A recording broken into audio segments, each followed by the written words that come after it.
If you are over 60, one of the most useful things you can do for your arteries may start with what you put on your plate today.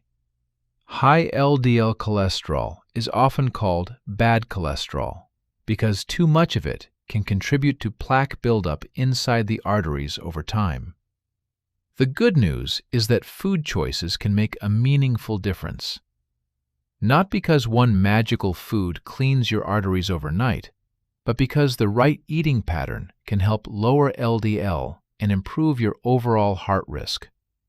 And after 60, that matters even more because cholesterol is only one part of the picture. Blood pressure, blood sugar, kidney function, weight, activity, smoking history, and medications can all affect cardiovascular risk. So let's look at 5 food choices that can help you build a more cholesterol-friendly diet. Number 5. Oats and barley. These foods contain soluble fiber, a type of fiber that forms a gel-like material in the digestive tract. That can reduce the amount of cholesterol absorbed from the intestine. This is one reason oatmeal is more than just a convenient breakfast. But there is an important detail. A bowl of plain oats and a bowl of heavily sweetened instant oatmeal are not the same meal. If your oatmeal comes with a large amount of added sugar, syrup, or sweet toppings, you may be solving one problem while creating another.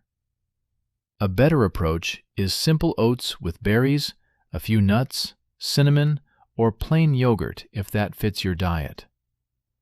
Barley is another useful option. It can go into soups, salads, or replace part of the refined starch in a meal. The goal is not to eat oats once and expect your cholesterol test to change. The goal is to make soluble fiber foods a regular part of your routine. Number 4. Beans, lentils, and chickpeas. These foods are especially useful because they combine soluble fiber with plant protein. Think about what they can replace. If a meal that normally contains fatty sausage, processed meat, or a large portion of high-fat red meat becomes a bean and vegetable soup, lentil stew, or chickpea-based meal, you are not only adding fiber, you may also be reducing saturated fat at the same time. That replacement effect matters. One of the biggest mistakes people make when they hear that a food is heart healthy is simply adding it on top of everything they already eat. You do not need to eat more food. Often, the smarter move is to replace one less helpful food with a better one. For example, instead of a lunch built around processed meat and cheese, try a bean salad with vegetables and olive oil. Instead of a heavy meat dinner every night, make 1 or 2 meals each week centered on lentils or beans. If you are not used to legumes, increase them gradually. A sudden large increase in fiber can cause bloating or gas. Number 3. Nuts. Walnuts, almonds, pistachios, and other unsalted nuts can fit well into a heart-healthy eating pattern.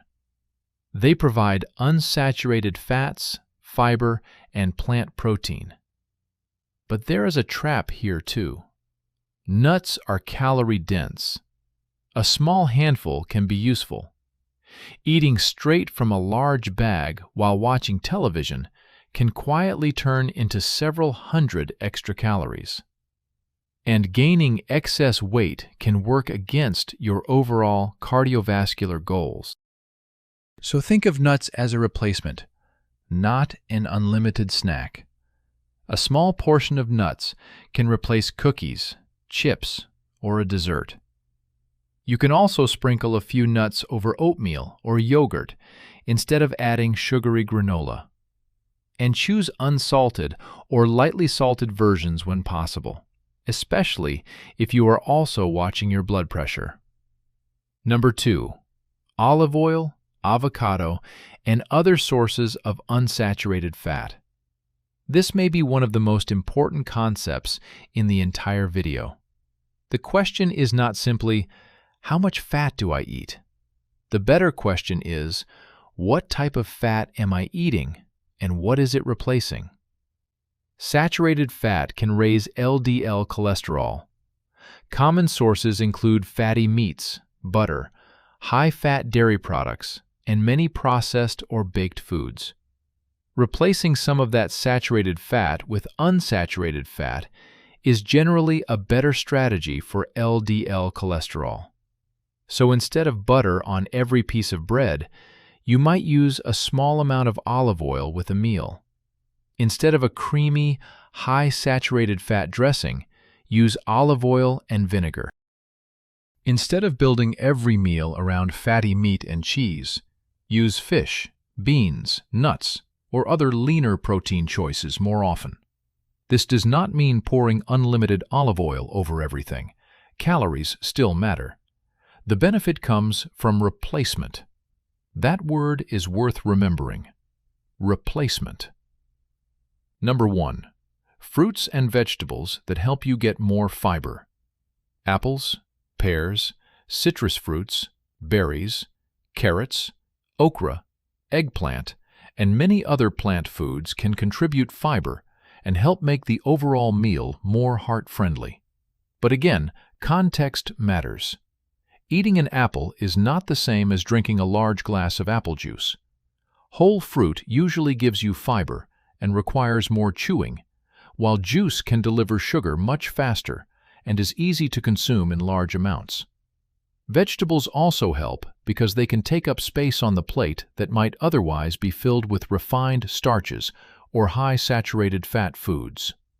A practical plate might include a large serving of vegetables, a protein source such as beans or fish, and a high-fiber carbohydrate such as barley or another whole grain. Now, there is another option worth knowing about: foods fortified with plant sterols or stanols. These substances can reduce cholesterol absorption in the digestive tract and may help lower LDL when used consistently. They are added to some spreads, drinks, and other foods, but this is where reading the label matters. A product does not automatically become healthy just because it contains plant sterols. Look at the whole nutrition label, including saturated fat, calories, added sugar, and sodium. And do not assume that a fortified food replaces prescribed cholesterol medicine. That brings us to an important point. Food can help, but food is not always enough. If your LDL is very high, if you have already had a heart attack or stroke, if you have diabetes, kidney disease, known artery disease, or a strong family history of early heart disease, your doctor may recommend medication in addition to lifestyle changes. Do not stop a statin or any other cholesterol medicine because you started eating oatmeal. And do not assume that a normal total cholesterol number means your cardiovascular risk is automatically low. LDL is important, but doctors may also consider HDL, triglycerides, blood pressure, diabetes, smoking, age, family history, and other risk factors. So what should you actually do tomorrow? Do not try to change your entire diet in one day. Pick one meal. If breakfast is low in fiber, try plain oatmeal with berries and a small portion of nuts. If lunch is heavy in processed meat, replace it with beans, lentils, or another lean protein choice. If dinner uses butter, fatty meat, and creamy sauces every night, replace one of those sources of saturated fat with olive oil, vegetables, beans, or fish. Then repeat that change often enough for it to become normal. The biggest lesson is this: lowering LDL is usually not about finding one miracle food. It is about a pattern. More soluble fiber, more beans, whole grains, fruits, vegetables, and nuts. More unsaturated fats replacing saturated fats.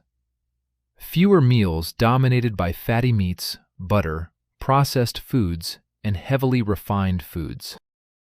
And if you are over 60, make those changes in a way that fits your medications, kidney function, blood sugar, weight, and overall medical plan. Small changes that you can repeat are more useful than a perfect diet you follow for 3 days. If you found this helpful, subscribe for more practical health information for men over 60. And in the comments, tell me which of these foods is already part of your routine: oats, beans, nuts, olive oil, or fruit and vegetables.